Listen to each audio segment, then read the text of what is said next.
한 총련.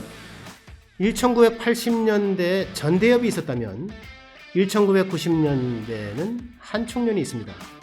그런데 한 총련은 전대협보다 더 반미, 더 친북적이라는 지적을 많이 받아온 그러한 전국적 학생운동 조직입니다.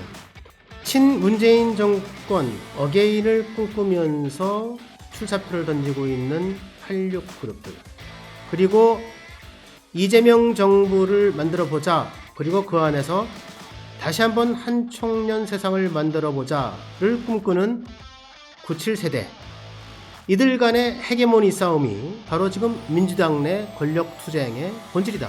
그리고 그것은 무시무시하게도 과거 주사파들 간의 권력투쟁이다. 이렇게 생각을 합니다.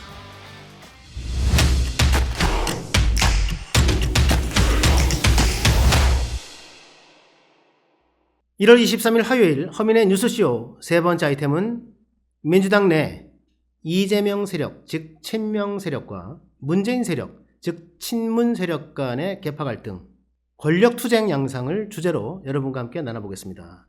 나누기 전에 구독, 좋아요, 그리고 알림 설정 다시 한번 정중하게 부탁을 드립니다. 친명 세력 중에서 핵심 세력이 97세대입니다. 90년대 학번, 70년대 생이고요. 이들 97세대가 친문 진영의 핵심 세력, 즉 86세대, 80년대 학번, 60년대 생입니다. 86세대에 대해서 용퇴하라 이렇게 얘기하고 나왔습니다. 사실상 후배 학생운동권 세력인 친명 그룹이 선배 학생운동권 그룹인 친문 그룹에 대해서 공격을 선포한 겁니다. 어디나 조직 내에서 권력투쟁은 있기 마련입니다. 특히 정치권은 그렇죠. 여러분 잘 아시다시피 가까운 예를 들어보죠. 이명박 정권 때 친이계와 박근혜를 따른 친박계 간에 정말 살벌한 권력투쟁이 있었습니다. 그렇죠. 박근혜 정권 때는 친박과 비박 간에 정말 어마무시한 권력투쟁이 있었죠. 그것 때문에 총선에서 폭망하기도 했고요. 문재인 정권 들어서는 어땠습니까? 친문 그룹과 비문 그룹 간에 어쨌든 간에 경쟁 구도와 권력투쟁이 있었습니다. 그리고 이제 보수 정권으로 이제 정권이 넘어온 뒤에 민주당의 이재명 대표 체제에서 친명 그룹과 과거의 친문 그룹 간의 권력 갈등이 지금 있는 거고요. 그리고 지금 윤석열 정부의 여권에서도 바로 이제 친윤 그룹과 비윤 그룹 사이에 여러 가지 갈등과 알력이 있는 거죠. 권력 갈등, 권력 투쟁, 헤게모니 투쟁은 어디나 있는 건데, 저는 지금 민주당 내에서 벌어지고 있는 친명 그룹과 친문 그룹 간의 권력 갈등이라고 하는 게, 권력 투쟁이라고 하는 게 좀 오묘하다. 네. 이건 다른 것과 좀 상당히 좀 으스스한 느낌이 든다. 이런 생각을 하게 돼요. 문화일보 보도를 잠시 같이 보시겠습니다. 제가 읽어드리겠습니다. 친명 원외 조직 민주당 혁신행동 관계자는 23일 문화일보와의 통화에서 현 정치 상황에 관한 책임을 느껴야 할 86그룹, 친문입니다. 친문재인 그룹 정치인들이 그에 상응하는 조치 없이, 이게 정치 상황에 관한 책임을 느껴야 된다고 하는 게 무슨 얘기냐면은 결국 문재인 정부가 잘못해가지고 윤석열 정부를 만들어냈으니까, 정권 재창출에 실패했으니까 너희들이 책임을 느껴야 되는 거 아니냐, 이런 얘기입니다. 책임감도 없이 다시 출마하는 문제를 제기하고 있는 거다.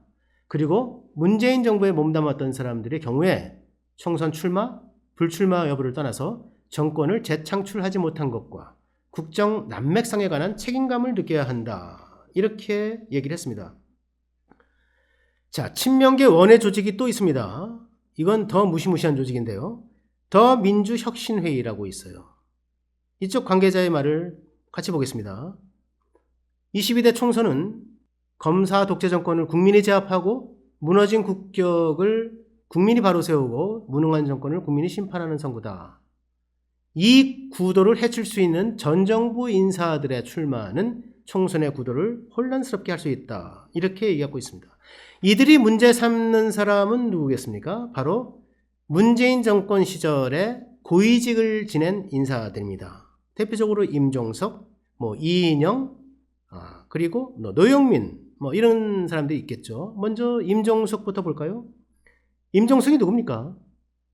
한양대 86학번, 89년도에 전대협 3기 의장을 지내면서 뭐 임수경 이런 사람들을 평양으로 보내서 평양체전에 이제 환영 객으로 보내게 됩니다. 이런 사람이죠. 그리고 지금 서울 중구성동갑에서 재선을 했고 이번에 다시 그곳에서 출마하겠다 이렇게 선언을 한 사람입니다. 문재인 정권의 대통령 비서실장을 지낸 정치 거물입니다. 네. 문제는 이곳이 이제 당에서 전략직으로 선포한 곳이기 때문에 경선 없이도 이제 말하자면 후보가 될 수 있는 지역이거든요. 이런 곳을 네가 왜 덤벼? 라고 후배 운동권 그룹인 97그룹들이 문제 제기를 하고 있는 겁니다. 지금 너 거기 나서지 마 이렇게요. 또 이인영이라는 사람이 있죠. 예, 현직 국회의원이고요. 무려 4선입니다. 구로 갑이죠. 예, 구로 갑으로 기억하고 있는데 87년도 전대협 1기 의장을 지냈습니다. 문재인 정권에서 통일부 장관을 지낸 정치 거물입니다. 노영민이라는 사람도 있어요. 충북 청주에서 국회의원을 3선까지 했고 또 문재인 대통령의 비서실장을 지낸 거물. 송갑석 의원 얼굴이 보이네요. 네, 전남대 출신이고 전대협 4기입니다. 90년도로 기억하는데 4기 의장을 지냈고요. 광주 서갑의 재선 의원입니다. 또 윤건영 의원, 국민대 총학생회장을 지낸 운동권 출신이고 역시 전대협에 가담을 해 있고요. 왔고요. 구로울의 초선 의원, 문재인 정권의 국정상황실장. 이렇게 문재인 정권의 고위직을 지낸 친문 정권의 실세들이 어쨌든 출마하려고 하는 것에 대해서 제동을 건 거죠. 지금 친명그룹의 핵심 97세대들이 그만 혜택을 누리고 불출마하든지 아니면은 험지로 출마해라 이렇게 요구하는 겁니다. 조정식 사무총장에게까지 좀 선당 후사의 물꼬를 터주세요. 이들 좀 선배 그룹도 좀 치워주세요. 이렇게 얘기를 했다고 해요. 지금 민주당의 공천관리위원장이 이제 임혁배 교수인데요. 고려대 교수입니다. 이분 역시 연구를 오래 한 학자인데 정치사학자인데 비동시성의 동시성 이런 이제 책들 굉장히 유명한 개념으로 정치학계에서 많이 화두가 됐던 그런 내용을 많이 연구해 오신 분입니다.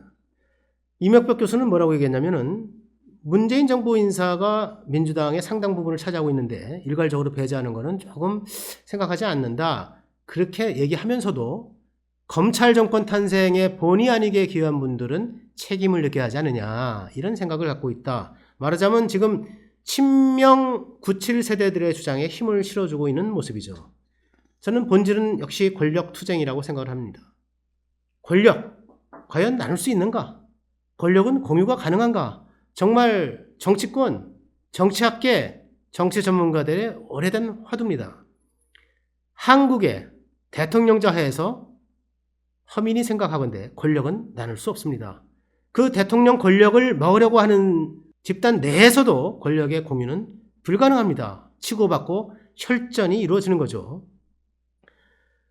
그런데 친명그룹의 핵심 집단은 97세대라고 제가 말씀을 드렸고 이 97세대의 중심인물이 누구냐? 바로 강위원이라고 하는 인물입니다. 이재명 당대표의 특보. 여러분들 최근에 많이 논란이 돼서 혹시 그 뉴스를 들어서 기억을 하실 거예요.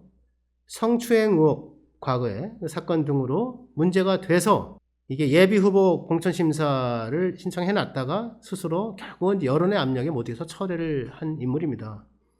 이 강위원이 97세대가 중심에 대한 전국적인 학생운동 조직 한총련이라고 있습니다. 이게 전대협의 후신인데요. 한총련의 5기 의장 출신입니다.